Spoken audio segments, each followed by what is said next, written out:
இந்திய டி20 அணி கேப்டனை நியமிப்பதில் தகராறு. இன்று நடைபெற இருந்த தேர்வுக்குழு கூட்டம் ஒத்திவைப்பு. இந்தியா, இலங்கை அணிகள் மோதும் டி20 ஒருநாள் போட்டிக் கொண்ட தொடர் இம்மாதம் 27ஆம் தேதி தொடங்குகிறது.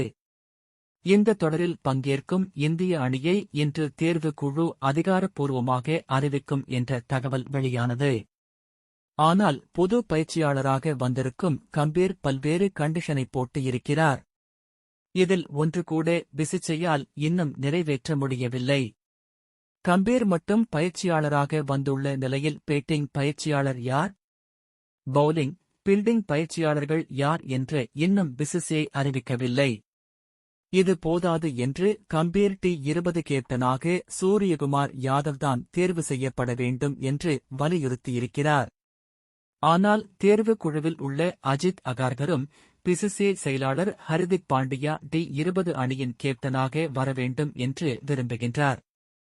எனினும் சூரியகுமார் கடந்த தென்னாப்பிரிக்கா தொடரில் கேப்டனாக சிறப்பாக செயல்பட்டதாகவும் அவருக்கு வாய்ப்பு வழங்க வேண்டும் என்றும் கம்பீர் வலியுறுத்தியிருக்கிறார். இந்த சூழலில் ஹர்திக் பாண்டியாவிடம் தாமே பேசி நிலைமையை புரிய வைப்பதாக கம்பீர் கூறியிருக்கிறார். எனினும் ஹர்திக் பாண்டியா இதற்கு ஒப்புக்கொள்ளவில்லை என தெரிகிறது. இதேபோன்று வீரர்கள் தேர்வு மற்றும் ஒருநாள் அணியின் கேப்டன், துணை கேப்டன் போன்ற விஷயங்களிலும் கம்பீரின் தலையீடு அதிகமாக இருப்பதாக கூறப்படுகிறது. இதனால் தேர்வுக்குழுவின் தலைவரான அஜித் அகார்கருக்கும் கம்பீருக்கும் ஈகோ மோதல் ஏற்பட்டிருப்பதாக தெரிகிறது.